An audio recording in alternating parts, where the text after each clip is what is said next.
Welcome, dear listeners, to another mystery from the annals of Baker Street. Today we present Sherlock Holmes and the Case of the Weeping Widow. A young woman in deepest mourning comes to us with tears that seem too constant to be natural, and with a death that refuses to sit quietly in its grave. Before we begin, tell us where in the world are you listening from? Leave a comment below. Now settle in and let the mystery begin. Chapter 1. The Lady in Mourning.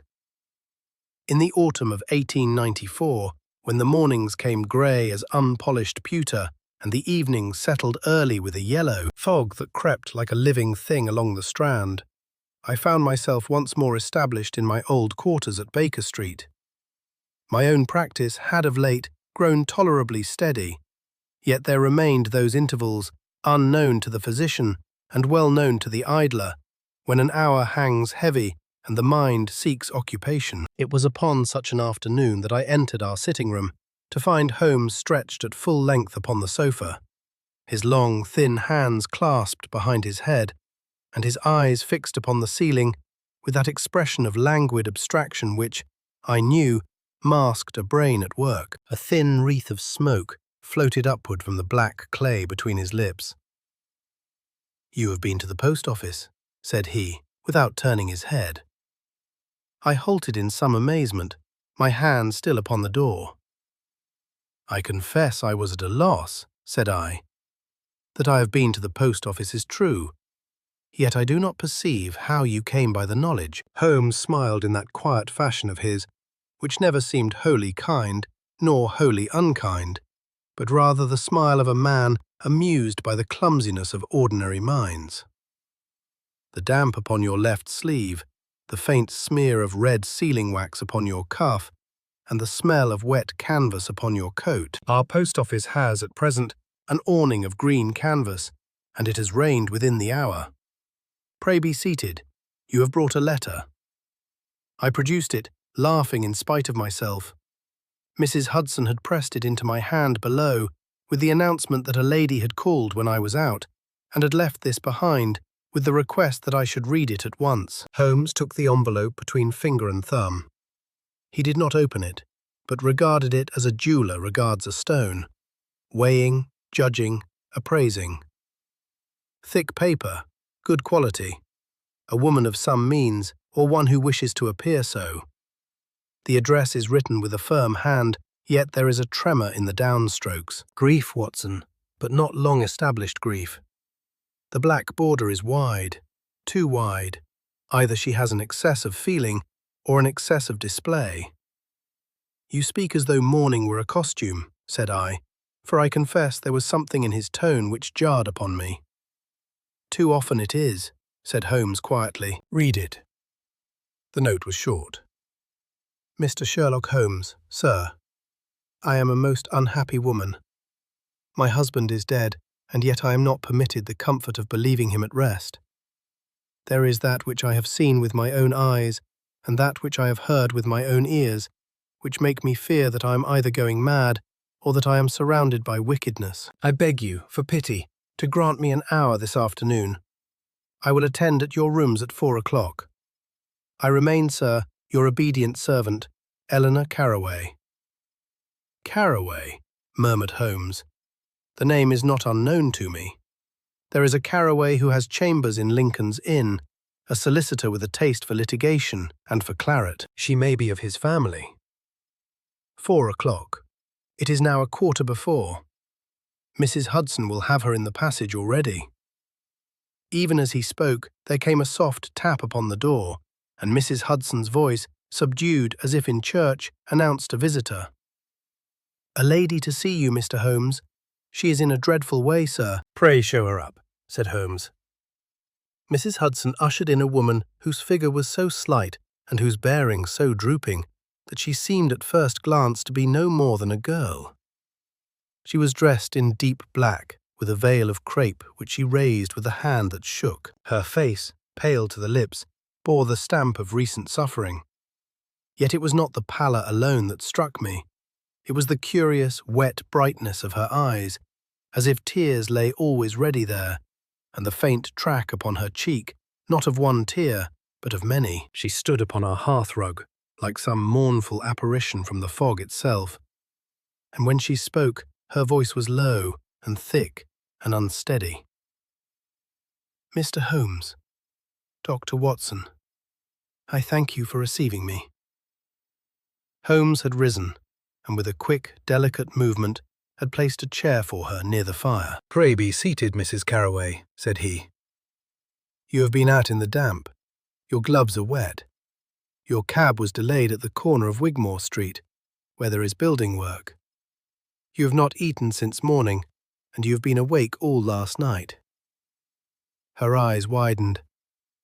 "Oh, sir," she whispered, "how can you know these things?" Holmes waved it aside. "It is of little consequence. Your husband is dead, you say, yet you are not permitted to believe him at rest. That is the point which interests me." At the mention of her husband, she pressed her handkerchief to her lips, and I observed that the linen, which was fine and white, bore at one corner a faint yellow stain, as though it had been often used upon the same spot. A detail, perhaps, but in my experience, the smallest detail may be a thread in the tapestry of truth. "My husband was Mr. Rupert Carroway," she began. "He was a clerk, sir, at the Admiralty." Holmes's eyes sharpened. "At Whitehall," said he. "Yes, sir. He was not a great man. He had no title, no estate, yet he was diligent, and he had the confidence of his superiors. 3 weeks ago, on the Monday, he returned home in high spirits and told me that he had been given some work of importance. He did not say what it was. He could not, he said, but I saw that he was proud." She paused, and a tear slid down her cheek. It was not a sobbing, noisy grief, but the silent overflow of a heart too full. Yet even as she wept, I could not help but note how swiftly the tears came, and how often. "On the Wednesday," she continued, "he did not return. I waited, and when midnight came, I sent our maid to inquire. On the Thursday morning, a man from Scotland Yard came, and with him an officer from the Admiralty. They told me that my husband had been found by the river. They said he had fallen or slipped, and that the water had taken him. He was dead, sir. I saw him." Her hands twisted together in her lap. "And yet," said Holmes softly. "And yet," she repeated, leaning forward. "When they brought him home for me to identify, there was something upon his hand, a dark smudge, as if from ink or soot, upon the side of his little finger. It was not there when he left the house. I would have seen it, I am sure of it. And there was a smell, sir. Not river smell, not mud. There was a scent like almonds.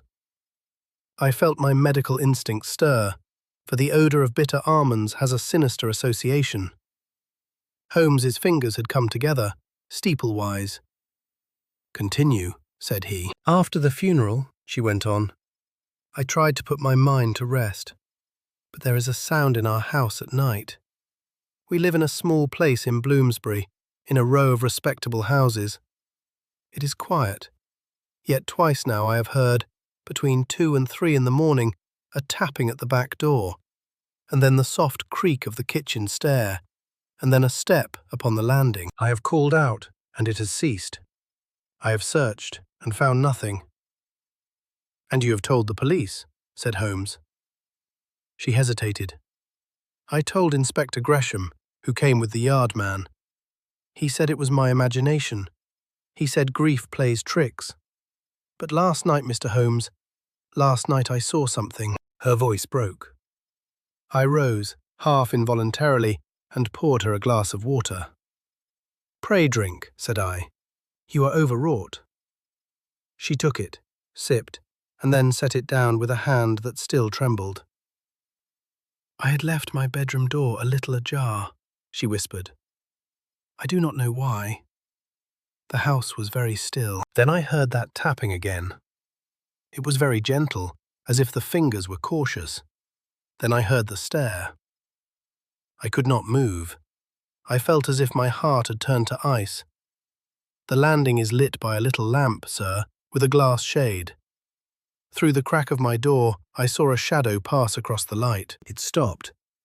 It stood there. And then, Mr. Holmes, there came a sound like someone weeping. Holmes made no movement, yet I saw, in the slight narrowing of his eyes, that his whole attention had fastened upon her last words.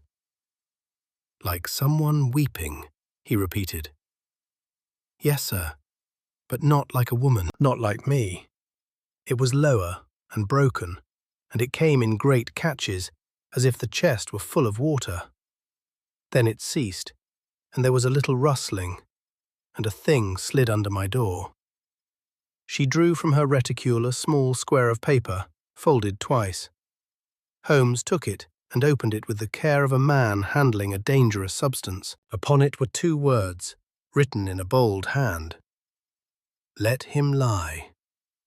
Holmes held it toward the light. Pencil, said he. Soft lead. The writer pressed hard. The paper is cheap, torn from a common notebook. Yet the hand is educated. Observe the formation of the letters. The L is made with a flourish. A man of some schooling. Mrs. Carraway's eyes were upon him, hungry and fearful. What does it mean? She cried.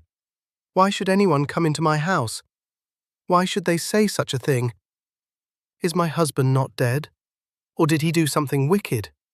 Oh, sir, I cannot bear it. I cannot. Her tears came again, and again I saw that curious yellowish stain upon the corner of her handkerchief deepen. Holmes leaned forward, his voice very gentle. Mrs. Carraway, you have told us that your husband worked at the Admiralty. You have spoken of the smell of almonds upon his body. You have heard nocturnal intruders. You have received a warning. There is plainly more here than a simple accident. Yet I must ask you a question which may pain you. Had your husband any enemies, any debts, any habits which he concealed? She stared at him. No, sir. He was the best of men. He drank only his ale at supper. He gambled not at all. He was kind. He was faithful. We were happy.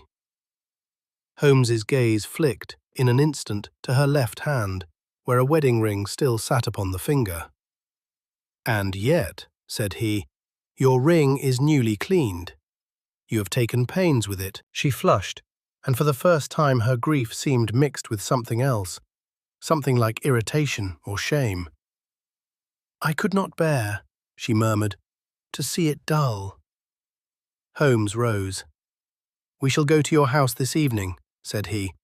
Dr. Watson will accompany me. In the meantime, do not remain alone. Ask your maid to sleep in the room adjoining yours, and if there is a neighbour you trust, invite her. If you hear the intruder again, do not cry out. Strike a match, light your lamp. Look if you can at what passes. It may be dangerous, yet it may be necessary. She shuddered. I shall do as you say. Holmes escorted her to the door with a bow. When she had gone, he stood for a moment in silence, his head inclined, as if listening to the fading sound of her footsteps upon the stairs. Well, Watson, said he at last, what do you make of our weeping widow? A poor afflicted creature, said I. Her husband's death, the odour of almonds, the intrusion. There is suspicion of foul play. Holmes lifted the handkerchief she had left by accident upon her chair. He held it up. The corner, so often pressed to the cheek, was indeed stained a faint yellow. Poor, said Holmes softly. Afflicted, certainly. Yet let us not be blinded by tears. Even tears may be manufactured. Come, Watson, the game is afoot, and it begins, as so many begin, in the fog of Bloomsbury. Chapter 2. The House in Bloomsbury. It was near dusk when we set out, the gas lamps already glowing like pale moons along Baker Street, and the fog thickening in the hollows between the houses. Holmes hailed a hansom, and we rattled eastward, our wheels clattering upon cobblestones made slick by rain. Mrs. Carraway's house proved to be in a quiet street not far from Russell Square. a row of narrow, soot-darkened dwellings with small iron-fenced gardens in front. Respectability hung upon that street like a heavy curtain. No laughter came from the windows, no music, only the dull murmur of the city, distant as the sea. A maid admitted us, a girl with red hands and anxious eyes. "Mrs. Carroway is in the parlour, sir," said she, and her gaze darted to Holmes's face as if seeking comfort in his composure. "We have had no peace here since Master died." We were shown into a small room where a coal fire struggled against the damp. Mrs. Carroway rose as we entered. She had changed into a deeper mourning gown, and her veil lay upon the sofa. The lamplight showed the hollows beneath her eyes and the redness of her lids, as if she had wept without ceasing. "This is my maid, Annie," said she, indicating the girl who hovered by the door. "She is frightened, Mr. Holmes. I could not persuade her to remain above." Holmes inclined his head. "You did well to keep her near," said he. "Now, Mrs. Carroway, you will show me the house." We began with the back door, for it was there she had heard the tapping. It opened upon a narrow yard, paved with stones and enclosed by high brick walls. A dustbin stood beneath a dripping gutter. The air smelt of wet brick and cabbage water. Holmes crouched at once, his lens in his hand. He examined the lock, the door frame, the threshold. "No sign of forcing," said he. "Yet the bolt is old, and the wood is worn where a thin instrument might be slipped. You keep the back door locked at night?" "Always, sir." "And yet someone has entered." He turned his attention to the paving stones. For a long time he moved in silence, his nose close to the ground like a hound's. "There," said he suddenly. I knelt beside him. Upon the damp stone was a faint mark, as if made by a heel that had turned. It was not the clear impression one finds in mud, but a smudge, dark against the wet. "A boot," said I. "A boot," said Holmes, "with a narrow heel, worn slightly to the outer edge. A man who walks quickly. Observe also this." He pointed to a spot by the wall, where a thin streak of pale clay had been rubbed upon the brick. "A shoulder," said he. "He pressed himself there to avoid being seen by any window. He is cautious." We went within. The kitchen stair was narrow, the banister polished by many hands. Holmes ran his fingers along it. "Recently wiped," he remarked. "Someone has cleaned here within the day." Annie flushed. "I scrubbed it, sir," she blurted. "Mistress said the house must be kept proper." Holmes's eyes held her. "And did you scrub it last night, after you heard the noises?" Annie faltered. I could not sleep, sir. I thought perhaps the dirt would show if anyone came again." Holmes nodded, as if he had expected no more, yet I saw that he had taken note of something, for he bent suddenly to the third step from the bottom and plucked at a dark thread caught in a splinter. "A fibre," said he, holding it to the light. "Black wool. From a coat, perhaps. Not of the cheapest kind." He rose and continued upward. The landing was lit by a small lamp, as Mrs. Carroway had said, with a glass shade that cast a modest circle of light. Holmes examined the floorboards. "Here is the place where the shadow halted," said he. "There is a faint scuff. And here, near your door, a mark where something has been pushed." He knelt by the crack beneath Mrs. Carroway's door and ran a thin card along it. When he withdrew the card, there was a smear of dark dust upon it. "Coal dust," said I. "Or something which resembles coal dust," said Holmes. "We shall see. Now, your husband's room." "It is," she said, "the little study at the back. He used it for his papers." The study was a cramped chamber with a desk, a bookshelf, and a small cabinet. Everything spoke of order. The desk was bare save for an inkstand and a blotter. A framed photograph of Mrs. Carroway stood upon the mantel. The curtains were drawn. Holmes went at once to the desk. He opened drawers with quick, practiced fingers. "You have removed his papers," said he. Mrs. Carroway clasped her hands. "The Admiralty men took them, sir. They said they must." "And did they leave a receipt?" "No, sir." Holmes's lip curled slightly. "How convenient," said he. He crossed to the little cabinet and tried it. It was locked. "Where is the key?" Mrs. Carroway hesitated, then drew a small key from her reticule. "It was upon his ring," she whispered. I kept it." Holmes opened the cabinet. Within were a few ledgers, some envelopes, and a small wooden box. He lifted the box. It was plain, with a sliding lid. He opened it. Inside lay a bundle of letters, tied with a ribbon, and a small glass vial, corked, with a label in Rupert Carroway's neat hand. "For headaches," read Holmes. He held it to the lamp. The liquid within was clear. "May I?" said I. He handed it to me. I uncorked it cautiously and smelt. A faint almond odour rose to my nostrils. I looked at Holmes. His eyes met mine. "Prussic acid," I murmured, for though I am no chemist, my medical studies had acquainted me with certain poisons. Holmes's gaze went to Mrs. Carroway, who had gone yet paler. "Did your husband suffer headaches?" said Holmes. "Yes, sir," she whispered. "He did. He said the work at Whitehall strained his eyes." "And did you ever see him take this?" "No, sir. He would not take medicine before me. He said I worried too much." Holmes replaced the cork. "This phial is of interest," said he. "It is not common for a clerk to keep so potent a substance. Even if diluted, the scent is strong." He turned to the bundle of letters. The ribbon was old. The paper edges were worn. "Private correspondence," said he. "You have read these?" Mrs. Carroway's lips parted. "I had no right, I know," she said. "But after he died, I could not bear not to know him. I read them, Mr. Holmes." "And what did you find?" She stared at the floor. "Nothing wicked," she said.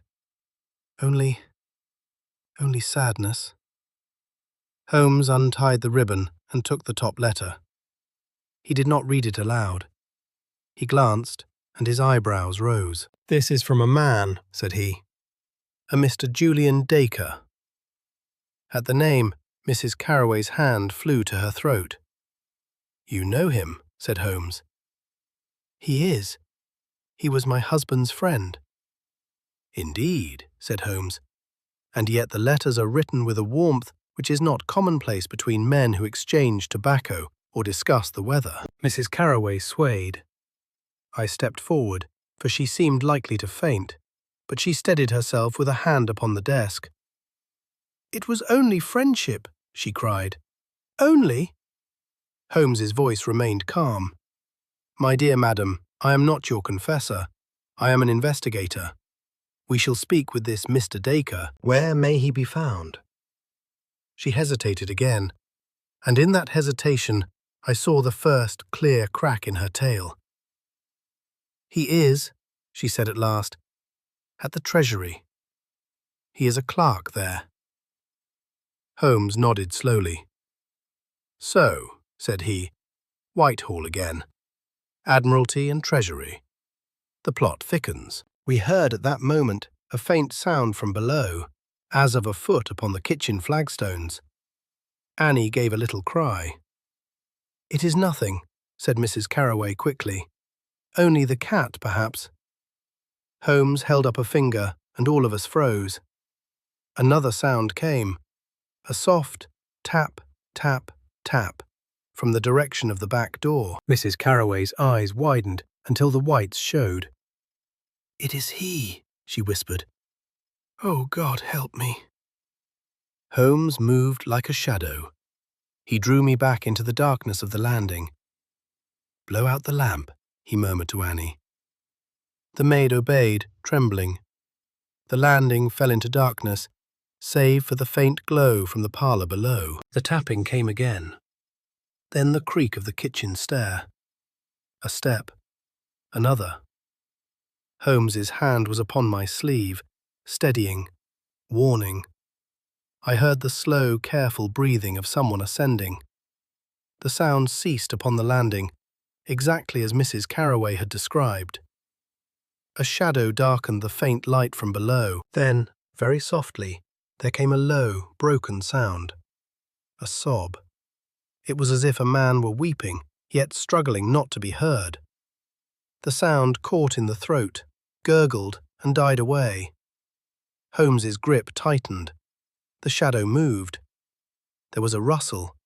Something slid beneath the crack of Mrs. Carroway's door. Holmes sprang. He flung the door open and, with a swift movement, struck a match. The landing blazed into light. It was empty.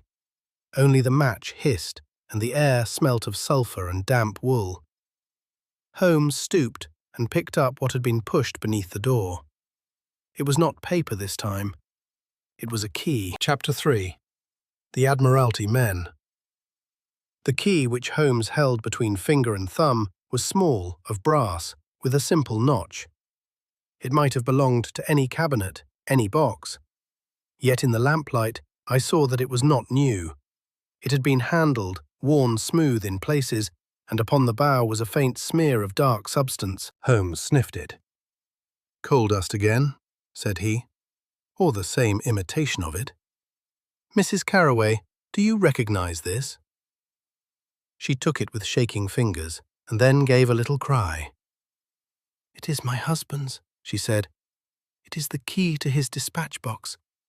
The Admiralty men took the box away, but this key—" He always kept it on his chain. "It was missing when they brought him home." Holmes's eyes gleamed. "Then our intruder has returned what was taken," said he, "or wishes you to believe it. Watson, did you observe his tears?" "The sound was real enough," said I. "Sound may be produced," said Holmes, "yet I confess that this weeping in the dark has a quality which interests me. Come downstairs." We descended to the kitchen. The back door was closed, the bolt still drawn. Holmes examined it again. "No one has opened this," said he. "Then our visitor did not enter by it. He came in some other way, a window perhaps. Or he was already inside." At this Annie gave a strangled sob. "No, sir," she cried. "No one was inside. I would have seen. I swear it." Holmes's gaze softened, though only a fraction. "Peace, my girl. Fear clouds the eye. Mrs. Carroway, does your house communicate with any neighbouring property, a shared passage, a cellar?" "There is a cellar," she said, "but it is small, and the only door is from the kitchen. There is no passage." Holmes made a brief inspection of the cellar steps, found nothing, and returned to the parlour. "We must move swiftly," said he. "The key is a message. It speaks of the Admiralty men who removed the box. It speaks of Whitehall.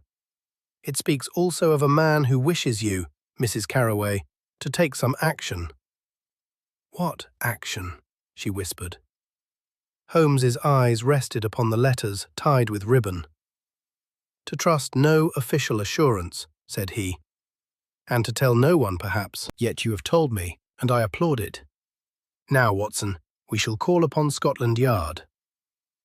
Inspector Lestrade was not available, being, as we learned, engaged upon a matter in Southwark. The officer whom Mrs. Carroway had mentioned, Inspector Gresham, received us in a room which smelt of damp greatcoats and ink. He was a broad man, with heavy eyebrows, and a manner which suggested that intellect was a luxury he did not permit himself. "Mr. Holmes," said he, with a reluctant nod, "I have heard of you. What is it now? Another ghost in a kitchen?" Holmes's expression remained perfectly composed. "A ghost which leaves keys," said he. "Inspector, I wish to see the report upon Rupert Carroway's death." Gresham's jaw set. "That report is closed," said he. "Accidental drowning. The man was found by the Thames near Blackfriars. He had been drinking. He slipped. End of it. Had he been drinking? Said Holmes. Gresham scowled. There was an odour, said he. Of what? Asked Holmes. Of spirits, said Gresham, and then, as if he regretted having said even that, he added, It is common enough. Holmes took the vial from his pocket, still corked. Have you smelt this? Said he. Gresham recoiled slightly. No, said he. What is it? A substance labelled for headaches, said Holmes, with the scent of almonds. Gresham's face changed, though he tried to conceal it. We have no evidence of poison, said he quickly. Because you did not look, said Holmes. Gresham slammed a hand upon his desk. Now see here, he growled. I will not have you coming into my station and accusing my men of negligence. Holmes's voice remained mild. I accuse no one, said he. I observe. And I observe also that 2 men from the Admiralty removed the dead man's dispatch box without leaving so much as a receipt. Who were they? Gresham hesitated, and in that hesitation I perceived that Holmes had struck the true point. They were, he said at last, Captain Harraby and Mr. Pettigrew. Captain Harraby, repeated Holmes.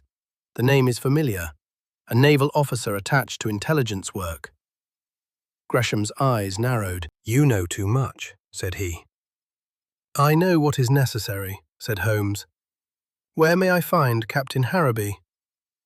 At Whitehall, said Gresham grudgingly. But he will not see you. Those Admiralty men do not answer to the yard. Holmes inclined his head. Then we shall see who answers to whom, said he. As we left, Gresham called after us. Mind you, Mr. Holmes, he said, there is talk. Talk that Carraway was a weak man, a man with secrets, a man who might have done away with himself. Holmes paused at the door. Talk is cheap, said he. Evidence is dear. Outside in the fog, Holmes drew a deep breath as if the cold air pleased him. Gresham is a blunt instrument, said he. Yet blunt instruments sometimes strike true by accident. A weak man with secrets. There is our first red herring, Watson. The police will lean upon it, for it requires no thought. You believe Carraway did not kill himself, said I. Holmes's eyes were upon the street, but I could see that his mind was elsewhere. A man who commits suicide does not, as a rule, return to his house to weep upon the landing, said he. Nor does he send keys beneath doors. No, Watson. There is a living hand at work, and it belongs to someone who moves freely through Whitehall. We took a cab to Whitehall. The great government buildings loomed like cliffs in the fog, their windows glowing faintly. Holmes presented his card at the Admiralty entrance with an air of quiet certainty.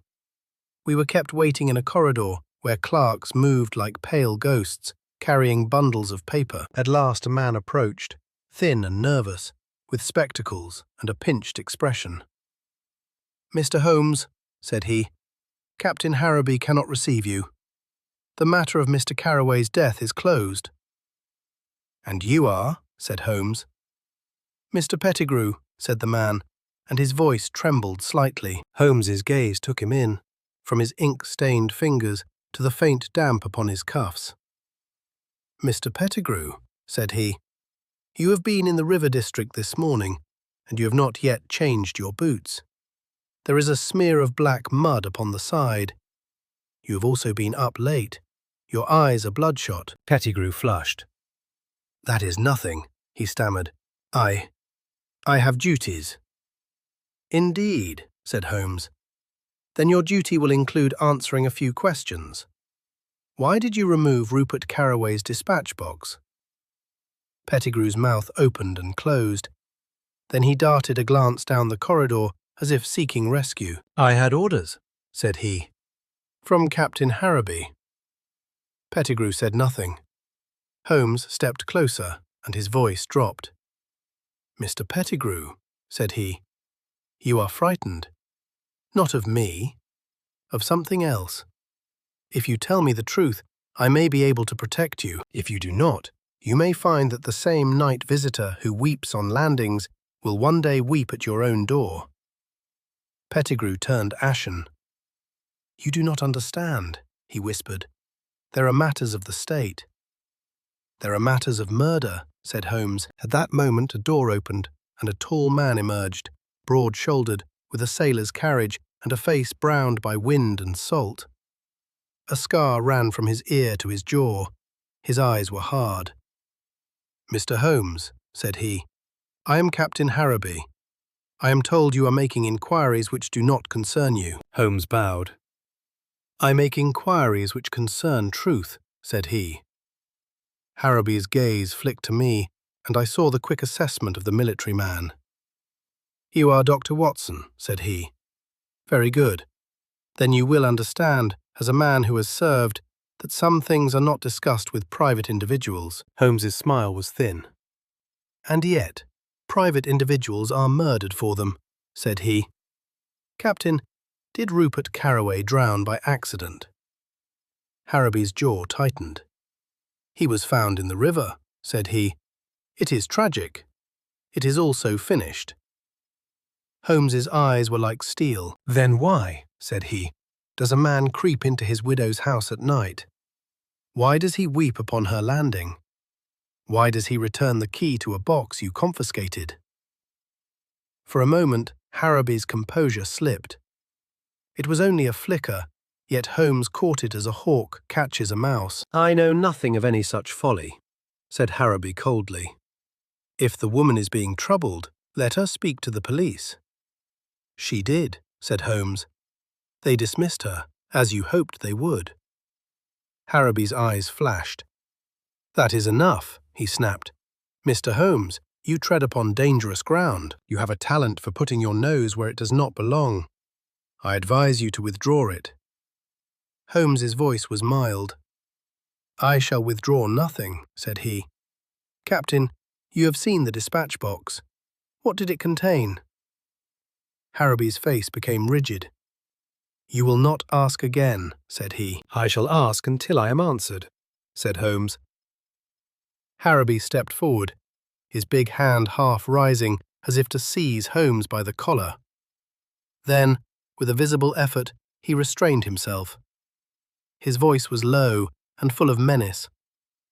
"If you value your friend," said he, "and if you value your own skin, you will leave this affair. There are men in London who do not fear Scotland Yard, and who do not fear you." Holmes's eyes glittered. "I have met them," said he. "They generally end badly." We left the Admiralty with the fog closing behind us like a curtain. Holmes said little until we had reached a quieter street. "Captain Harraby is either a villain or a frightened man," said he at last. "Perhaps both. Pettigrew is a weak reed, easily bent. There is pressure from above, Watson, yet pressure leaves marks. We must find where the mark is deepest." "And the letters," said I. "The correspondence from Julian Dacre. Could he be the intruder?" Holmes's head tilted. "Possibly," said he. "Or possibly he is what I call a convenient shape in the fog. An innocent man whose intimacy will scandalize and therefore distract. That is our second line, Watson. We shall go to the Treasury next." Chapter 4. The Trail of the Bitter Almond. The Treasury offices, like the Admiralty, were a hive of paper and secrecy. Holmes, by sheer force of presence and by the judicious use of his card, secured an interview with Mr. Julian Dacre. Dacre was a man of about 30, clean-shaven, with thoughtful eyes and a manner which suggested refinement rather than robustness. His suit was well cut, his cravat neat. Yet there was a tension about his mouth which spoke of strain. When Holmes mentioned Rupert Carraway's name, Dacre's composure visibly faltered. "Rupert," he murmured. "God rest him." "You were his friend," said Holmes. "I was," said Dacre, and his gaze held Holmes's steadily. "I am not ashamed of it." Holmes nodded, as if that frankness pleased him. "You wrote to him often?" said Holmes. Letters which his widow has read. A faint colour rose to Dacre's cheek. I wrote, said he. Yes, Rupert was. He was lonely. Lonely, repeated Holmes softly. Dacre's jaw tightened. He was a good man, said he, and he was frightened. He spoke to me, in those last weeks, of something he had seen at the Admiralty. He did not say what. He said only that it was wrong, and that he feared he had been drawn into it. Did he mention Captain Harrowby? Asked Holmes. Dacre's eyes widened. You have been to Harrowby, said he. Then you are already in danger. Holmes smiled. Danger is my trade, said he. Answer me. Dacre hesitated, then nodded. He mentioned him once, said he. Only once. He said Harrowby had spoken to him kindly, as one might speak to a child, and yet his eyes were cold. Rupert said that Harrowby had said, let him lie. Holmes's gaze sharpened. The same words, said he. Dacre leaned forward. Mr. Holmes, said he urgently, if you have heard those words, then you must understand. Rupert was being warned. He wished to go to the newspapers. I begged him not to. I said he would be crushed. He laughed. He said, someone must speak. Then he died. Holmes's fingers tapped lightly upon the arm of his chair. And you, said he, did you go to his widow's house at night? Dacre recoiled as if struck. No, he cried. No, I have not been near her. I could not. It would be cruel. Holmes studied him. Your denial rings true, said he. Yet you conceal something. Dacre's face hardened. I conceal what is mine to conceal, said he. Not murder. Holmes rose. Then I shall not press you further, said he. Not now, but I advise you, Mr. Dacre, to be careful. If Rupert Carroway was murdered, those who murdered him will not hesitate to silence a friend. Dacre's mouth tightened. They have already tried, said he quietly. Holmes paused. Tried, said he. How? Dacre drew from his drawer a small envelope. He slid it across the desk. Holmes opened it. Inside was a pinch of grey powder. Holmes lifted it to his nose, then shook his head. Not arsenic, said he. Not strychnine. Watson. I took a trace upon my finger and smelt it. There was a faint chemical sharpness, and beneath it that same elusive almond note. It is connected, I said. Dacre nodded grimly. It was sent to me 2 days ago, said he. No note, only that. I took it to a chemist I trust. He said it was a substance used in certain photographic processes, and that in careless hands it could be deadly. Holmes's eyes gleamed. Photography, said he. And Admiralty secrets. That is most suggestive. Mr. Dacre, what did Rupert see? Dacre's hands clenched. I do not know, he said. He would not tell me. He said only that it involved papers leaving Whitehall at night, and that there was a place by the river where men met. By Blackfriars, murmured Holmes. Where he was found. Dacre's face went pale again. Yes, he whispered. Holmes replaced the powder in the envelope. One last question, said he. Do you know a man named Pettigrew? Dacre shook his head. And Captain Harrowby. He has threatened me. Has he threatened you? Dacre's eyes flicked away. He came to my rooms, he admitted. He spoke softly. He said I was a clever fellow with prospects. He said it would be a pity if scandal ruined me. Holmes nodded slowly. Scandal, said he. There is our second red herring, Watson. Not the murder, but the threat of disgrace. They will use it to control men like Dacre, and perhaps to divert us if we are foolish. We left the Treasury with a clearer outline, and yet a deeper mystery. Holmes walked quickly, his head bent, his collar turned up against the damp. "A place by the river, where men meet," said he. "A powder used in photography. The scent of almonds. The weeping visitor, and Captain Harraby, who plays the officer while hiding something beneath. We must go to the chemist."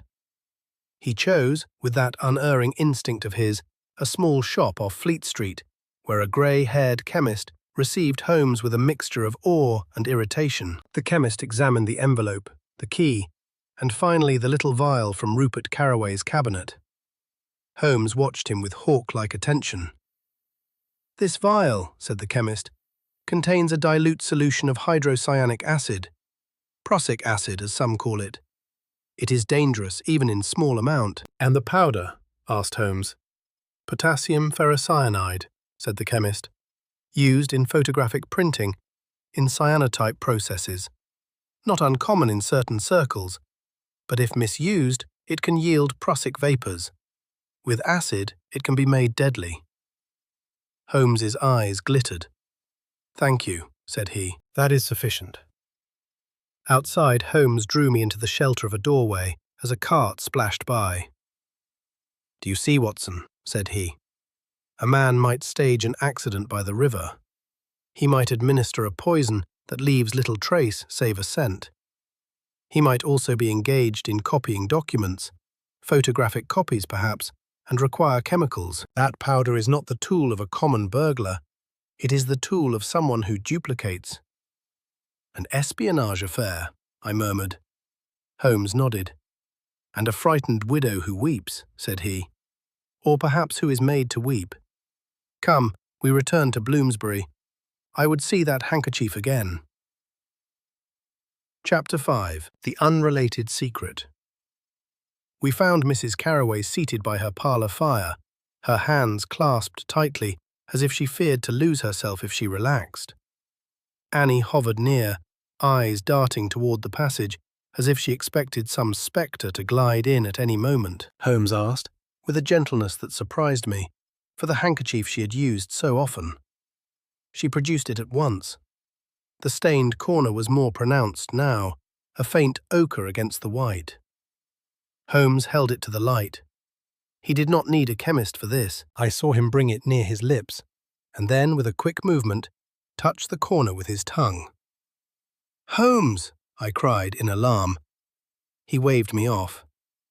"Only a trace," said he. "There is no danger. Now, Mrs. Carraway, have you any lozenges?" She blinked in confusion. "Lozenges?" she repeated. "Yes, sir, for my throat." She produced a small tin. Holmes opened it. The lozenges were pale, sugared discs. He smelt them, then handed them back. "Aniseed," said he. "Very good. Now your tears. Forgive me, madam, but I must be plain.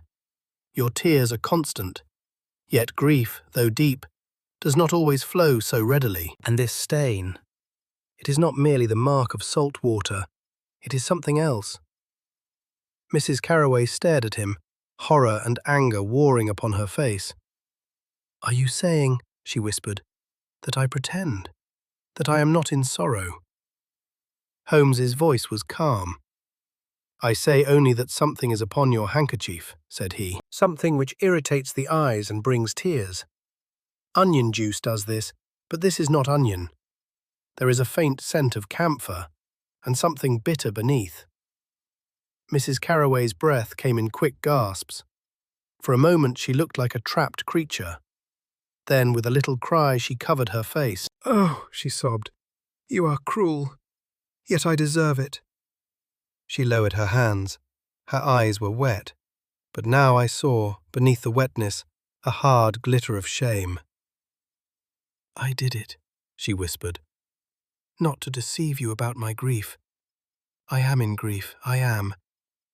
But I could not bear to have people look at me and say I did not love him." "They looked, Mr. Holmes. They looked, and they whispered. They said I married above myself.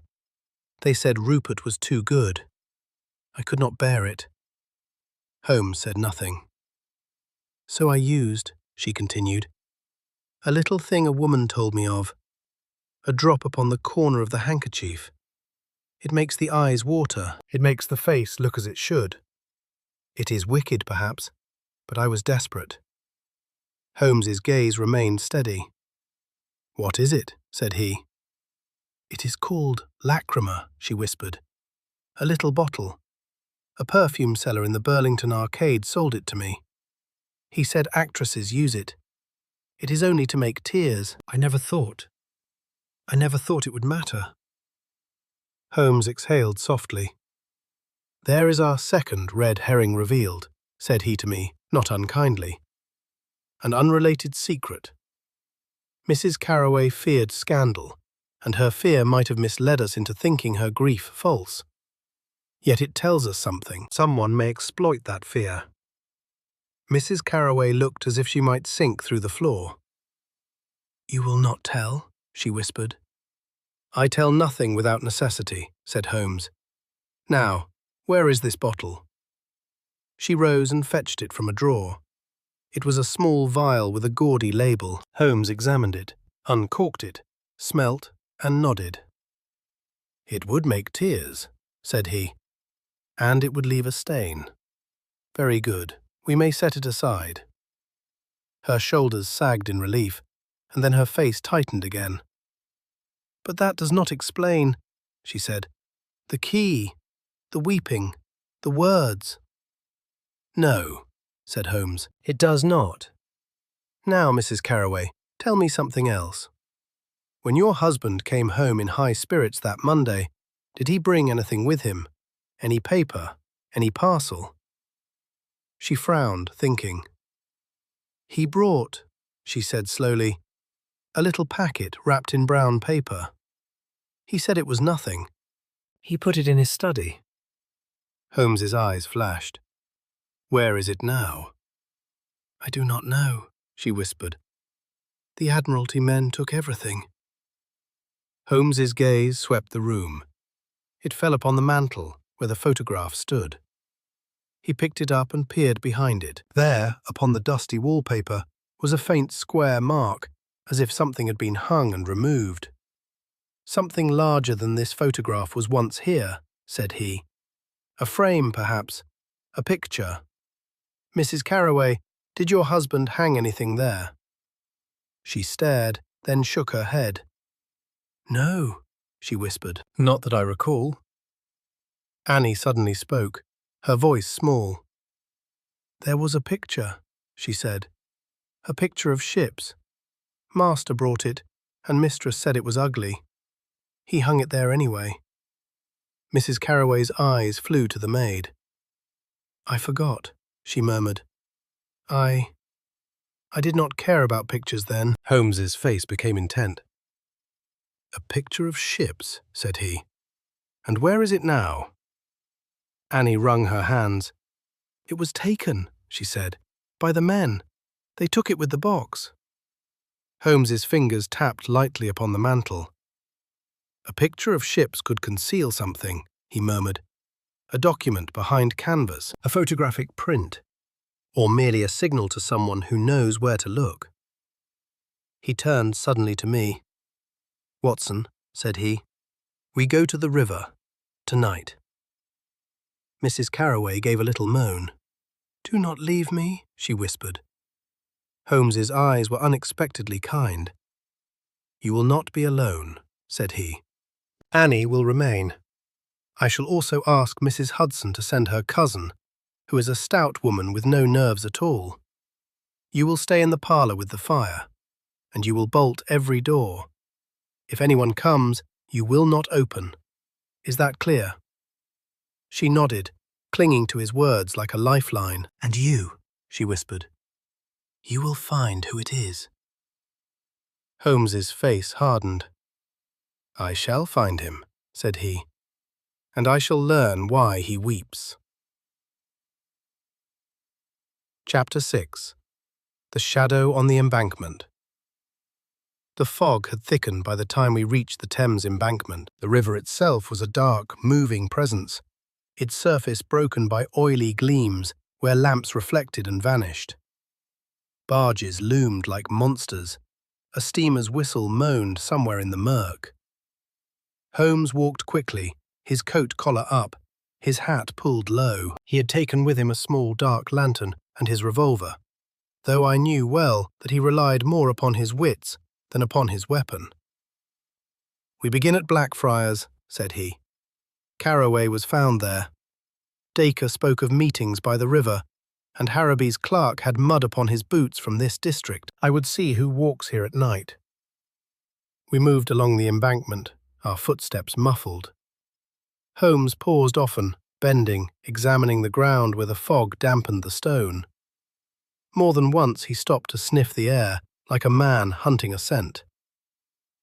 "There," he murmured at last. He pointed toward a narrow stair that led down from the embankment to a lower level near the water, used by watermen and those who had business with boats.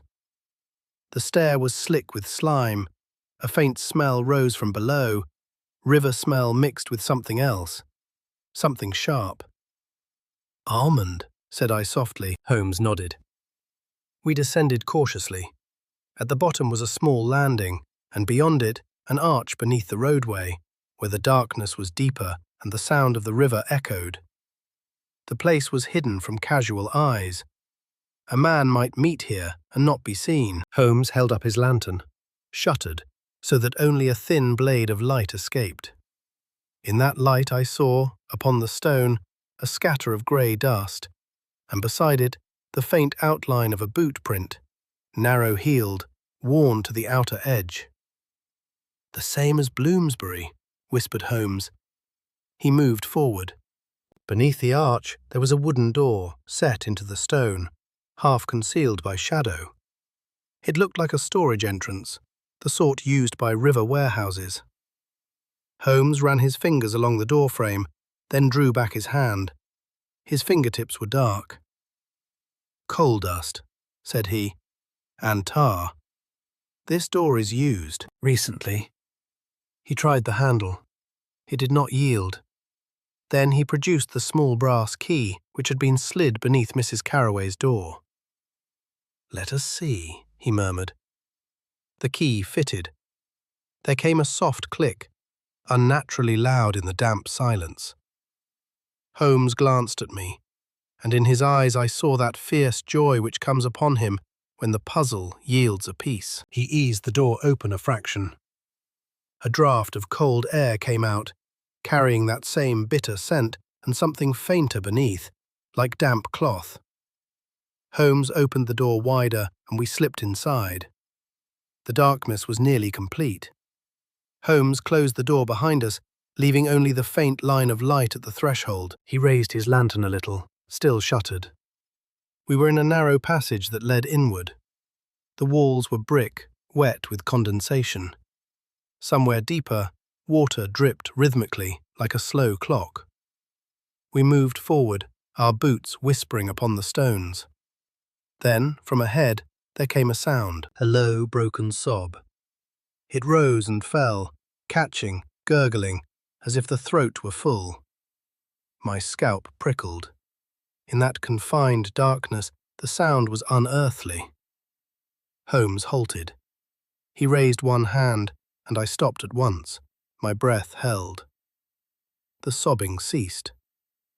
There was a pause so complete that I could hear the beat of my own heart. Then the sound came again, closer now, and with it a faint rustle, as of cloth dragged along stone. Holmes moved forward like a cat, his lantern shutter opening a fraction more. The blade of light fell upon the passage ahead and revealed, at the edge of the beam, a smear of grey powder, and something else, a scrap of black wool caught upon a nail in the brick. Holmes's hand closed upon my arm. "We are within their lair," he whispered, "and they know it." As he spoke, the sobbing stopped abruptly, and from the darkness ahead there came a new sound, the soft, metallic click of a pistol being cocked. Chapter 7. Mycroft and the Silent Club. The click of the pistol in that black passage was as clear as a bell in a church. Holmes did not start. He merely let his lantern shutter fall until the blade of light narrowed to a thread. In that instant I felt, rather than saw, that he had shifted his weight. His shoulder brushed mine, placing me half behind him. "Put it down," said a voice from the darkness. It was not Harraby's hard tone, nor Pettigrew's thin tremor. It was hoarse and low. Each word seemed dragged up from water. Holmes answered in the same quiet whisper. "You have the advantage," said he, "yet you do not fire. That is in your favor. Who are you?" There came that broken sound again, not quite a sob, not quite a laugh. It ended in a wet catch. "A fool," said the voice. "A coward. A man who should have spoken before." Holmes's hand, unseen by our unseen opponent, slid back and touched my sleeve. It was a signal I knew. "Be ready. Do not move." "You have been in Mrs. Carroway's house," said Holmes. A pause, then, "Yes." "You slid the key beneath her door?" "Yes." "You wrote, 'Let him lie'?" "No." The word came out sharp, and then the speaker coughed, a harsh rattle which sounded painful. "That was him." "Him," repeated Holmes. There was a shuffle in the dark, and the faint smell of tar grew stronger. "He is here," said the voice, "and if he hears I have spoken, he will kill me. He will kill her. He will kill you both. Turn back, Mr. Holmes. There are things in this place that belong to Whitehall, and things in Whitehall that belong to hell." Holmes' lantern shutter opened a fraction. The thin light slid forward and fell upon a hand extended from the darkness. It held a pistol, but the muzzle wavered. The hand was stained grey. Coal dust, or the mimic of it. The cuff above it was of good black wool, frayed at the edge. Holmes spoke with sudden firmness. "Step into the light," said he. "If you are indeed the man who returned the key, then you have already chosen your side. I can protect you only if I can see you." There was a long silence. Then a figure moved forward, halting at the edge of the lantern's thin beam, as if fearing its touch. He was a small man, narrow-shouldered, his face pinched. Spectacles glinted faintly. His lips were blue with cold. His eyes were wild and bloodshot. It was Mr. Pettigrew. He held the pistol still, though his arm trembled. His breath rasped, and when he swallowed, I heard a wet click in his throat, as if his chest were not wholly sound. Holmes's voice softened. "Mr. Pettigrew," said he, "you are in a bad way." Pettigrew made a sound that might have been a laugh if it had not ended in that choking catch. "The chemicals," he whispered. "They burn you, if you breathe them long enough. The river air does not help. He says it is a small price. He says it is for England. I believed him. God forgive me." "You believed Captain Harraby?" said Holmes. At the name, Pettigrew flinched as though struck. "He is not alone," he hissed. "There is another, a foreign gentleman who comes with a fine coat and a soft voice. He pays. Harraby takes the money. He calls it a necessity. He says the government is blind. He says he does it to strengthen our position and to weaken theirs. But it is betrayal, Mr. Holmes. It is plain betrayal." "And Rupert Carroway saw it," said Holmes. Pettigrew's face twisted. His eyes brimmed, and again I heard that dreadful half-sob. "He saw," whispered Pettigrew. "He was a good man. A stupid good man. He thought if he spoke, it would stop. He thought law would protect him. Harraby smiled and called him brave. Then Harraby sent me to fetch him. He said, 'Bring him here. We shall reason with him.'" Holmes's eyes were cold. "And you brought him here?" said he. Pettigrew's shoulders sagged. "Yes," he said. "He came because he trusted. He stood where you stand now, and he smelt the almonds, and he knew. He said he would go to the papers. He said he would go to a member of Parliament. Harraby said, 'Let him lie,' and he gave him the vial. He called it medicine. Rupert drank. He fell. Not dead at once. Not quick. He clutched at the stones. He looked at me, Mr. Holmes. He looked at me. His voice broke into that wet gurgle. It was not acted. It was the sound of a man whose conscience had begun to gnaw at him only after the deed was done, and whose lungs were ruined besides. Holmes's head inclined. "And then," said he, "you helped throw him into the river to make it look like drowning." Pettigrew covered his face with his free hand, pistol still in the other. "Yes," he whispered. "I did. I did. And after, when I could not sleep, I went to his widow's house. I stood on her landing. I tried to speak. I could not. I wept like a child. I left the key because I could not bear her not to know. But I was afraid to leave a note that would lead to me, so I returned only what I could." Holmes took a step nearer. "You did one thing more," said he. "You wiped the stair rail. You feared your coat fibre would remain. Yet you left one, and I found it." Pettigrew stared. "You found?" he whispered. "Then he will know. He will know I came." Holmes's voice became brisk. "Listen to me," said he. "You will come with us now. You will leave this place. You will tell me what is behind that inner door. You will also tell me what Captain Harrowby intends to do next." Pettigrew shook his head violently. "I cannot," he gasped. "He will kill me." Holmes's eyes flashed. "If you stay, he will kill you anyway," said he. "If you flee to Scotland Yard, they will hand you back to Whitehall. There is one man in London who can shield you from Whitehall. He is not in the habit of exerting himself, but he can, when pressed, make even a captain pause. That man is my brother." "Mycroft Holmes," I murmured, for I saw at once where Holmes's thoughts had gone. Pettigrew's jaw worked. "The Diogenes Club," he whispered. "I have heard. They say he knows everything." Holmes nodded. "He knows enough," said he. "Now, put down your pistol. If Harrowby hears us, we shall have no time for talk." Pettigrew's arm sagged. The pistol clattered to the stone, and the sound echoed down the passage like a warning bell. Holmes's face tightened. "Too loud," said he. From far within, faint but unmistakable, came a sound. A door creaked. A voice spoke, muffled by distance. A low, hard voice. Holmes seized Pettigrew by the collar. "Run," said he. We moved back toward the outer door, Holmes dragging Pettigrew, I with revolver drawn. Behind us the darkness seemed to stir. Footsteps came, quick and heavy. A lantern glow flickered down the passage, growing brighter. Holmes thrust the brass key into the lock with fingers that never shook. The door opened. We burst out into the fog and river stink.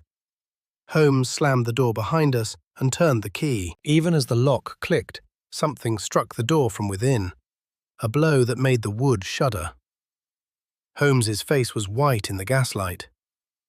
"Now to the Diogenes," said he, "and God help us if Mycroft is in one of his moods."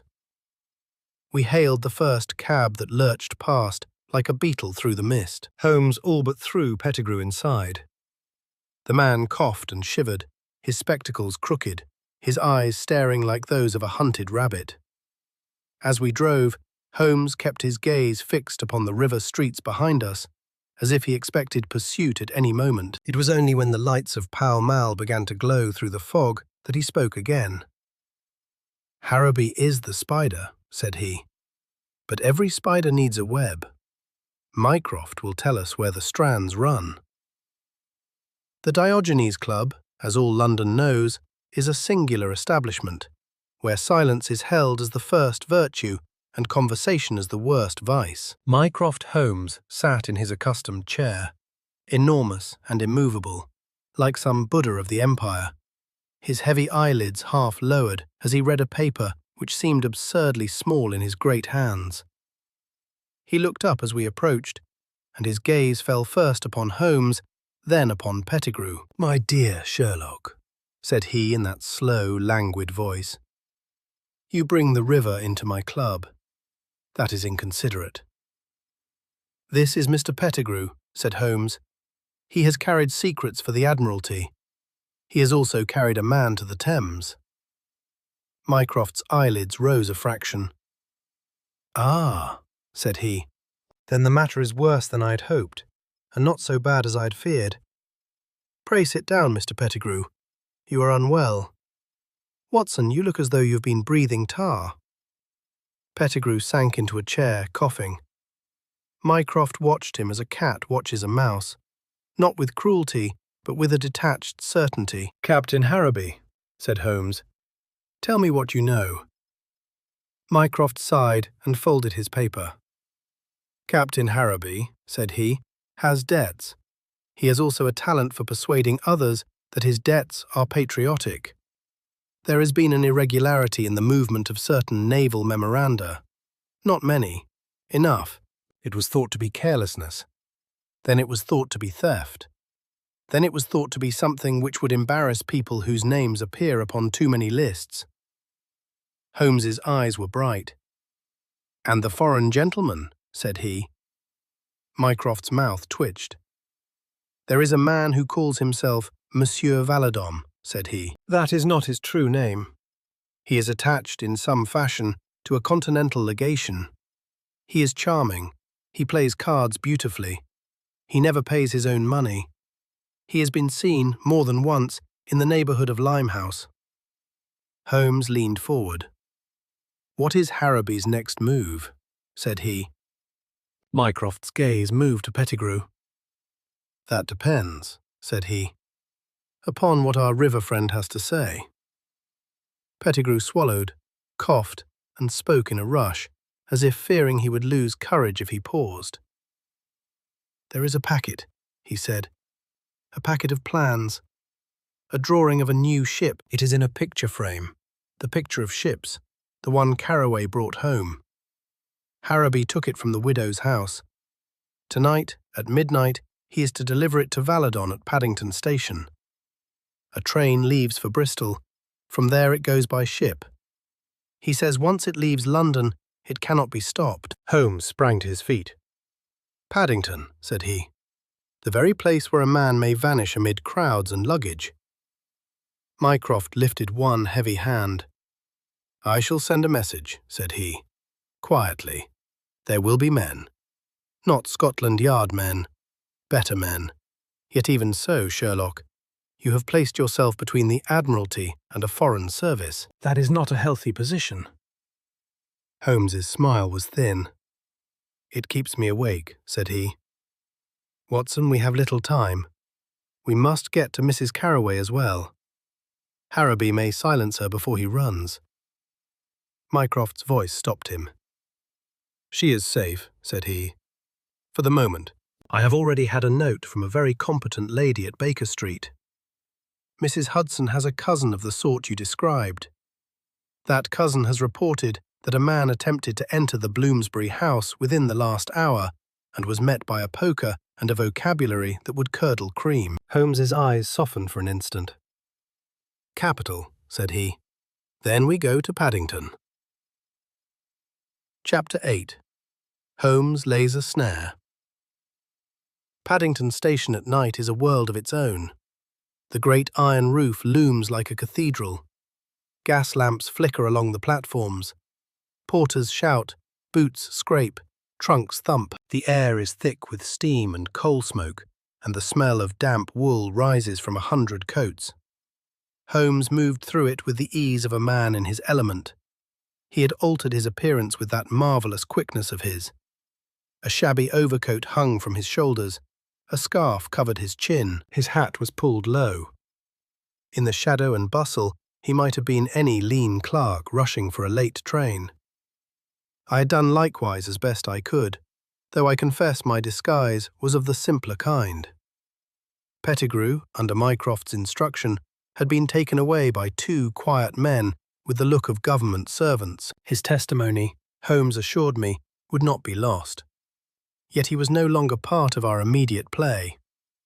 We took our position where Holmes could see the main entrance and the bookstall, and where I could watch the parcels office. Mycroft's men, whom Holmes had described with a curl of amusement as invisible policemen, drifted through the crowd like mist, taking their places without any sign. Holmes spoke to me in a low tone, his eyes never still. "Harrowby is a soldier," said he. "He will come with confidence, and he will bring the framed picture as if it were no more than luggage. Valadon, if he is wise, will not show himself until he is sure. He will use an intermediary, perhaps, or he will stand where he can see danger approaching." "And if Harrowby suspects," said I. Holmes' mouth tightened. "Then he will do what he did by the river," said he. "He will try to make bodies and call it duty." A whistle blew. A train steamed in, panting like an exhausted beast. People surged, steam rolled in white clouds. For a moment the station was a shifting maze of silhouettes. Holmes's hand touched my sleeve. "There," he murmured. Through the thinning steam, I saw Captain Harrowby striding in, hat and coat neat, his scar clear in the lamp glow. In his hand he carried a flat parcel wrapped in brown paper. The shape beneath was unmistakable. A frame. He moved with the assured air of a man who believes himself protected by office and rank. His eyes, however, flicked here and there with the quick alertness of one who knows he walks on a knife edge. He halted near the bookstall and pretended to glance at the evening paper. I saw his gaze go, not to the print, but over the crowd, searching. A man stepped toward him, a porter perhaps, with a cap pulled low. He spoke briefly, then moved on. Harrowby's jaw tightened, and he shifted his parcel to his other hand. Holmes whispered. "Signal," said he. "Valadon uses a porter." "That is neat." Harrowby began to walk toward the parcels office. Holmes moved at once, slipping into the crowd with the effortless grace of a man who knows how to be unseen. I followed at a little distance. At the parcels counter, Harrowby set the frame down and spoke to the clerk. The clerk shook his head and pointed toward a notice. Harrowby frowned, produced money, and spoke again. The clerk hesitated, then nodded. Holmes leaned close to my ear. "He is consigning it," said he. "He intends not to carry it on his person. That suggests he fears being searched." Harrowby turned away from the counter, the frame now bearing a label. He walked toward the platform where the Bristol train would depart. At that moment, a man in a fine dark coat emerged from the crowd, as if he had been there all along.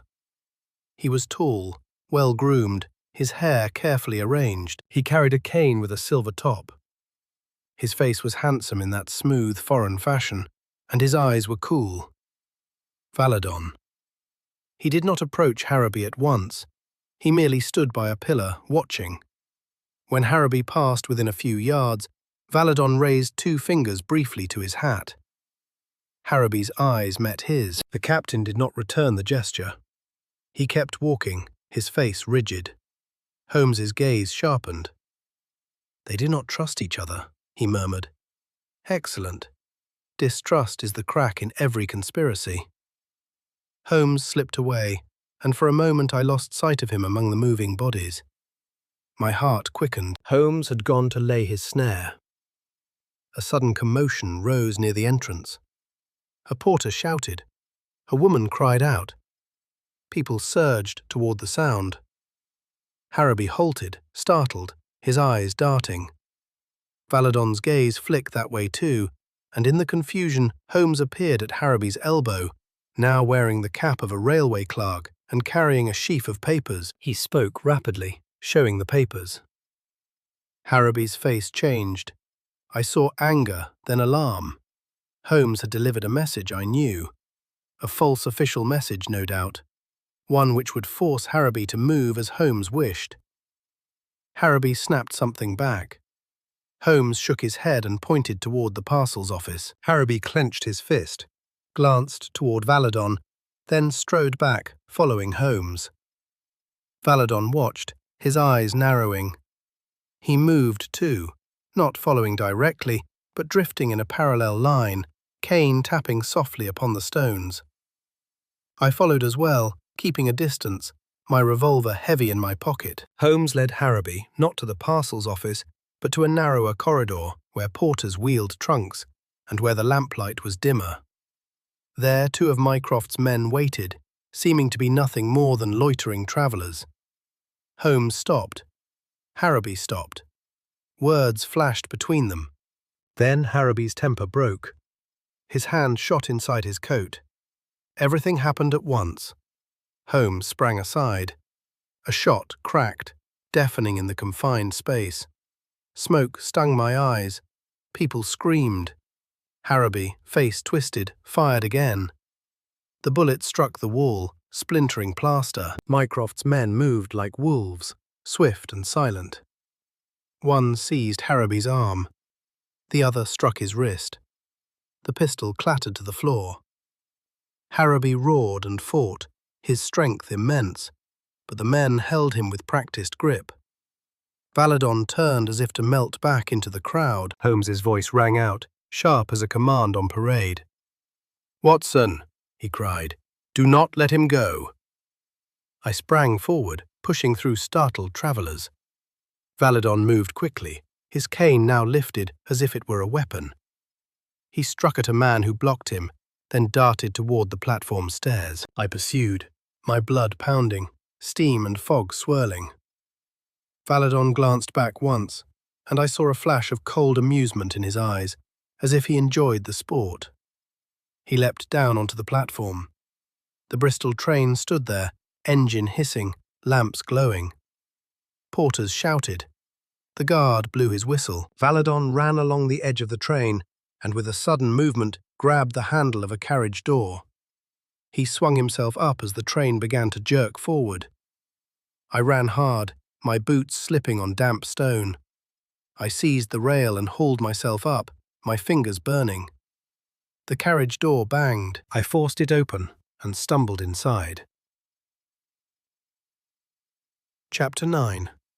The Man with the Silver Cane. The carriage was half lit, the gas lamp swaying with the motion. 2 startled passengers cried out as I lurched in. Valadon was at the far end, hand on the connecting door, face turned toward me. He smiled, very slightly. "Dr. Watson," he said in excellent English. "You are persistent." I raised my revolver. "Stand," said I. "The train has not yet cleared the station. You will come back quietly." Valadon's eyes flicked to the revolver, then to my face. He seemed in that instant to weigh the odds with perfect calm. "You are brave," said he. "It is a pity." He lifted his cane. I saw then that the silver top was not merely ornament. A small barrel protruded. A weapon disguised. Before he could aim, the connecting door behind him burst open. Holmes came through like a wraith, his scarf now gone, his eyes blazing. He had followed me onto the moving train with that reckless coolness of his. Valadon's smile vanished. "Holmes," he hissed. The foreign polish dropped, and hatred showed beneath. Holmes's voice was quiet, almost conversational, yet it carried force. "Monsieur Valadon," said he, "or whatever name your mother gave you, pray do not add assault to theft. You have already made enough enemies in London." Valadon's cane weapon lifted toward Holmes. Holmes, with a movement so quick I scarcely followed it, flung his own coat across Valadon's arm. The cane discharged with a sharp crack, the shot burying itself in the upholstery. The passengers screamed and cowered. Holmes sprang in, seized Valadon's wrist, twisted. The cane fell. Valadon struck at Holmes with his free hand, quick and expert, but Holmes ducked and drove his shoulder into the man's chest. They grappled in the narrow space, swaying with the train. Valadon was strong, and trained. Holmes fought not with brute power, but with precision. A twist, a step, a calculated use of the cramped carriage.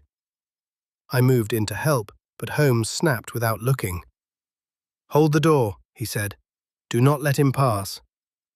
I obeyed, bracing myself against the connecting door to prevent escape. Valadon's face contorted as Holmes forced his arm behind him. "You play with peasants," Valadon spat. "Do you think your government is clean? Harrowby is only one. There are more." Holmes's voice remained cool. "There are always more," said he. "That is why we keep busy." Valadon suddenly drove his heel down upon Holmes's foot. Holmes's grip loosened for a fraction. Valadon wrenched free and lunged toward the door I guarded. His shoulder struck mine. I staggered, but held. He brought his fist up, catching me along the jaw. Stars burst in my vision. Yet I had known worse in Afghanistan, and I clung like a bulldog. Holmes seized Valadon from behind, hooked an arm around his throat, and dragged him backward. Valadon clawed at Holmes's arm, face reddening. Holmes tightened, not to kill, but to disable. The train slowed with a groan of brakes. We had not yet cleared the outer limits of the station. A whistle shrieked. The door at the far end opened, and Mycroft's men appeared, as if conjured. How they had come so swiftly I do not know. Perhaps Mycroft, in his vast, quiet way, had arranged every step. Valadon, seeing himself trapped, ceased struggling.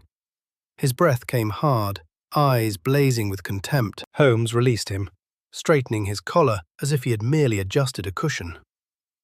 "Take him," said Holmes to the men. "Gently, if you can. He is worth questions." Valadon gave a short laugh. "You think he will talk?" he said. "He will not." Holmes's eyes were like ice. "He will," said he. "Everyone talks, given the proper listener." As Valadon was taken away, Holmes turned to me. He looked for a moment at my jaw, where pain throbbed. "You are cut," said he. "It is nothing," said I, though my head rang. Holmes's gaze softened. "You have done well," said he.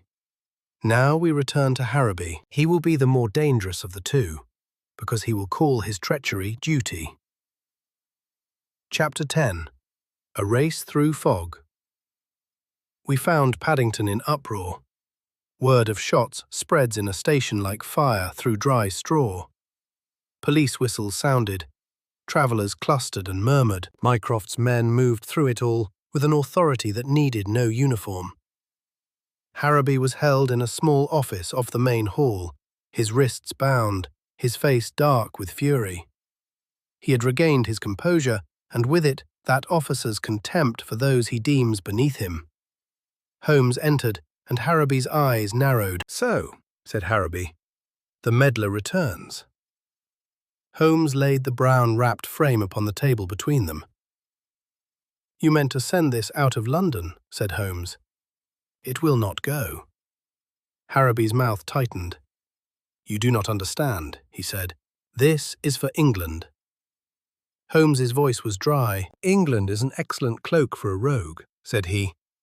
"Tell me, Captain, did you poison Rupert Carroway?"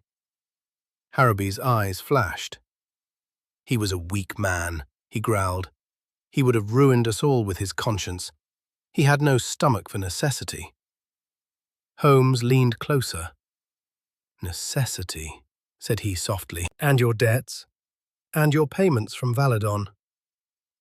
Harrowby's face twitched at that. He recovered quickly.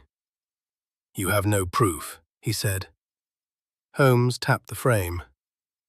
"Proof lies in many places," said he.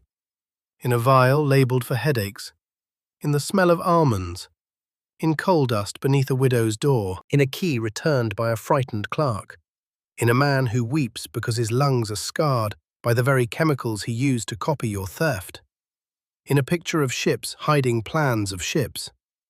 Harrowby's eyes went to the frame despite himself. Holmes slid a knife beneath the wrapping and cut it open. The frame was plain. The picture within showed ships upon a grey sea. Holmes turned it over. With a swift movement, he removed the backing. Within, pressed flat against the board, was a folded packet of thin paper, sealed. Harraby's face changed, for the first time showing something like fear. Holmes held the packet up. "This is what killed Carraway," said he. "Not because paper has malice, but because men do." A knock came. One of Mycroft's men spoke quietly to Holmes. "Sir," he said, "there is trouble at Bloomsbury." Holmes's eyes sharpened. "What trouble?" said he. "A man attempted to force entry again," said the man. "The stout cousin held him off, but he fled. He left blood on the latch." Holmes's jaw set. "Harraby had a second tool," he murmured, "or he sent someone to silence her while he ran. Watson, we go at once." Harraby laughed harshly. "You cannot be everywhere, Mr. Holmes," he said. "London is large." Holmes's gaze went to him. "It is large," said he. "Yet you have made it smaller by repeating your habits. Coal dust and tar, river door, back stair, a narrow-heeled boot. There are only so many places such a man may run." We drove through the fog at a pace that made the cabman curse. When we reached Mrs. Carraway's street, lamps glowed dimly, and the houses loomed like dark teeth. Mrs. Hudson's cousin, a formidable woman with arms like a blacksmith and a face set like granite, stood in the doorway, poker in hand. Her bonnet was askew, and a smear of blood marked the iron latch. "He came like a rat," she declared. "I near cracked his skull. He bit me hand when I caught his collar. Then he was gone over the wall like a cat." Holmes examined the blood with his lens, then sniffed it. "Thin," said he. "Not healthy blood, perhaps Pettigrew's. Or perhaps another who has breathed too much poison." Mrs. Carraway appeared behind the cousin, pale and shaking but alive. When she saw Holmes, she clutched his sleeve. "He came," she whispered. "He tried the back, then the front. He whispered through the door, 'Let him lie, let him lie.' Oh, Mr. Holmes, I thought I would die." Holmes's eyes grew very hard. "Did you see him?" said he. "No," she sobbed. "Only his shadow." Holmes turned to the cousin. "Did you see his face?" he asked. "Only a bit," she said. "Small fellow, spectacles." Holmes exhaled. "Then Harraby's last attempt was Pettigrew," said he. "He sent him to finish what guilt had begun. Yet Pettigrew is already in custody. Unless—" He fell silent, thinking swiftly. "Mycroft took Pettigrew," he said. "Harraby could not reach him. Valadon could not. Yet someone else with spectacles and weak lungs, someone who handles photographic powders." A name came to me, with a chill. "The perfume seller," I said. "The Burlington Arcade man. The Lacrima." Holmes's eyes flashed. "Exactly," said he. "Mrs. Carraway, that bottle was sold to you by an actor's supplier. A man who knows how to manufacture tears and perhaps other effects. A man who knows how to imitate sobbing. A man who might also serve as Valadon's quiet intermediary in London's pleasure districts." Mrs. Carraway's mouth fell open. "You think," she whispered, "that he used me?" Holmes's voice softened. "He sought to use your fear of scandal," said he. "He sought to keep you weeping and helpless. Yet you did well to come to me. Now, Watson, we must go where such a man keeps his stock. We go to the Burlington Arcade." Chapter 11. The Whole Truth at Baker Street. It was near dawn when at last we returned to Baker Street, the fog lifting slightly as the first grey light touched the chimney pots. Holmes had been relentless. At the Burlington Arcade, we found the perfume seller's shop closed.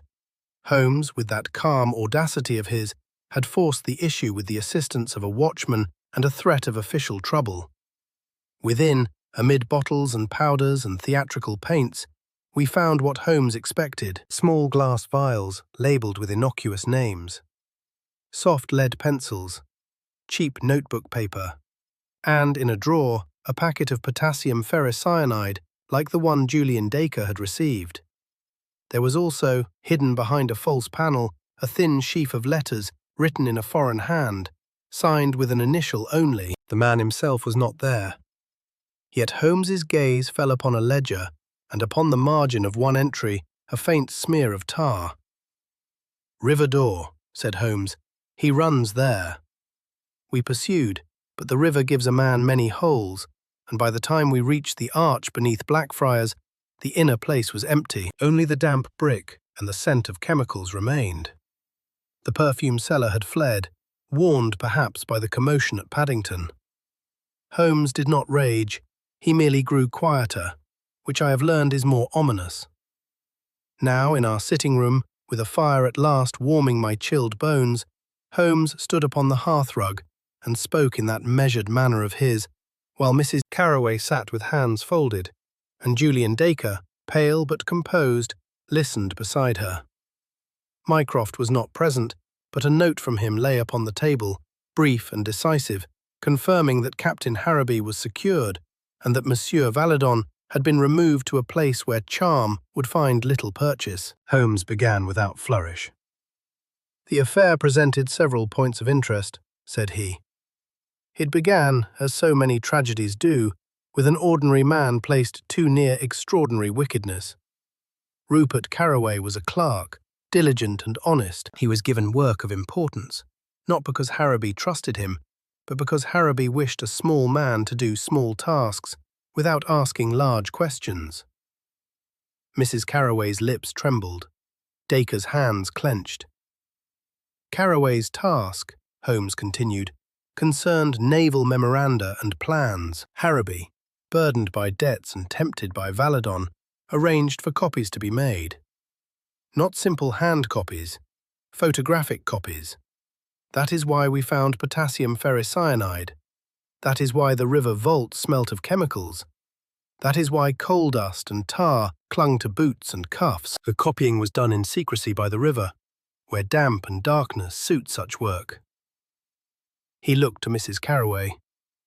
"Your husband came home with a frame," said Holmes. "A picture of ships. It was not chosen for decoration. It was used to conceal the packet of plans. The mark upon your wall showed where it had hung. Annie remembered it. That frame became a convenient hiding place for a man who feared his own conscience, and who wished, perhaps, to take the plans to a safer authority." Mrs. Carroway sobbed softly. "He did not want money," she whispered. "He would not." "No," said Holmes. "He wanted relief. He wanted the world to be as he believed it. Yet he had seen too much.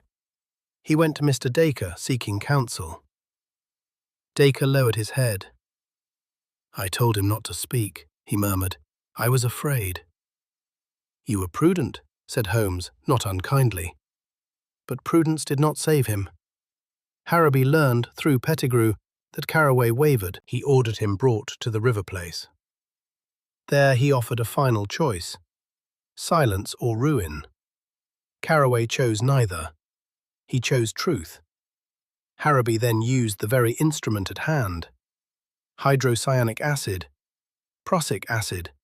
It leaves little trace, save the odour of almonds, which you, Dr. Watson, and you, Mrs. Carroway, observed. Mrs. Carroway pressed her handkerchief to her face. It was clean now. I saw no yellow stain. The dark smudge upon his hand, Holmes continued, was coal dust and tar from that river door. He clutched at the stone. He did not merely slip into the Thames, he was handled there. Then he was thrown into the river to simulate accident. Holmes turned to Dacre. "The police suggested suicide," said Holmes. "That was their convenient tale, and their first red herring. It was supported by gossip of weakness and secrecy. Yet the intruder at the widow's landing made suicide impossible. A dead man does not return with keys. He moved his gaze back to Mrs. Carroway. "And you, madam, had your own secret," said he. "The lacrima, a theatrical irritant to produce tears. You used it from fear of appearing cold. That was our second red herring. It was unrelated to the murder, yet it might have misled an investigator into believing you false. It also showed how easily fear of scandal can be used as a leash. Harraby threatened Mr. Dacre with scandal. The perfume seller, who supplied lacrima to actresses and to you, was part of Valadon's machinery. He understood how to manufacture appearances, whether tears upon a cheek or sobbing in a dark corridor." Mrs. Carroway's face burned with shame. "I did not mean," she whispered. Holmes lifted a hand. "Your motive was not malice," said he, "but it made you vulnerable. The perfume seller knew, or suspected, that you would be disbelieved. He used the phrase, 'let him lie,' to frighten you into silence. Pettigrew, tormented by guilt and by sickness from chemicals, came to your landing and wept in truth. His weeping was not an artifice. The other man's weeping was an imitation, a tool, a threat in the shape of pity."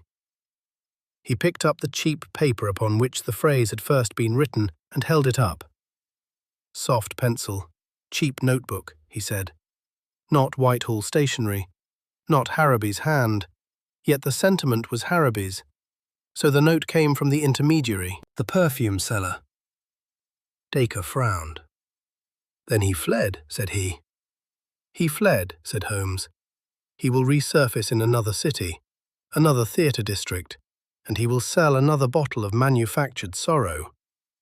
Yet his masters are caught, and that is the heart of it." Holmes turned to me, and his eyes held that familiar gleam. "The key," said he, "was Pettigrew's attempt at confession without words. The coal dust beneath the door, the fibre on the stair, the narrow heel mark in the yard, all pointed to one who moved between Bloomsbury and the river. Pettigrew did. Harraby did. The difference was that Pettigrew returned, weeping. Harraby threatened cold. And Valadon waited in the station like a man collecting a parcel." Mrs. Carroway lifted her eyes, red but steadier. "Will they hang?" she whispered. Holmes's expression grew distant. "Harraby will face a court," said he. "Not a public one. Such things are seldom public. Valadon will be exchanged, perhaps, or quietly imprisoned. As for Pettigrew, Mycroft assures me that his testimony will be used, and his punishment will be tempered by his cooperation and by his wretched health. That may not satisfy your grief, yet it is as near to justice as governments tend to allow." She bowed her head. "And Rupert," she whispered. "He was good." Holmes's voice softened in a way I have seldom heard. "Yes," said he, "he was good. And goodness, madam, is often unarmed." Chapter 12. The Widow No Longer Weeps. Some days later, when the fog had lifted and London showed, for a brief interval, a pale winter sun, I called again upon Mrs. Carroway in Bloomsbury. The house seemed less haunted.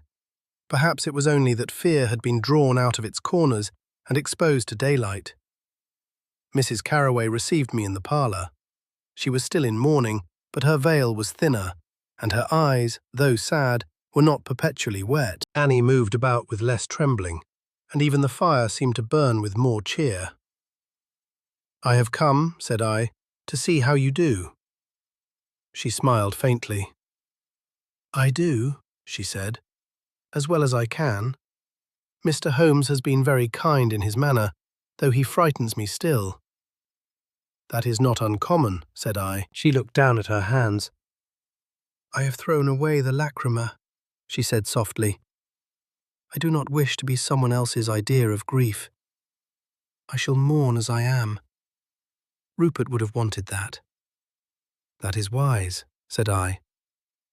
She hesitated, then drew from a drawer the wedding ring she had so anxiously cleaned. "I kept it bright," she said. because I feared people's talk. Now I see how foolish I was. Talk cannot touch the dead, only the living. When I returned to Baker Street that evening, I found Holmes in his armchair, the firelight picking out the sharp planes of his face. His violin lay upon the sofa, and a morning paper, now 2 days old, was folded at his elbow. He was in one of those moods of quiet reflection which sometimes follow a case of darker hue. "You have been to Bloomsbury," said he, without looking up. "How?" I began, and then stopped myself with a laugh. "No, do not tell me." Holmes's mouth twitched. "She will be all right," said he, "in time." "And you," said I, "are you satisfied?" Holmes gazed into the fire. "Satisfied is not the word," said he. "We plucked one weed. The garden remains full. Harrowby was a traitor. Valadon was a professional. The perfume seller was a tool. There will be others. Yet there was also Rupert Carraway, a man who tried, in his small way, to stop a larger wrong. That, Watson, is worth recording." "You speak," said I, "as if the world were balanced always between such men." Holmes's eyes lifted to mine, and for a moment I saw weariness there, and something like tenderness for the human folly he so often mocked.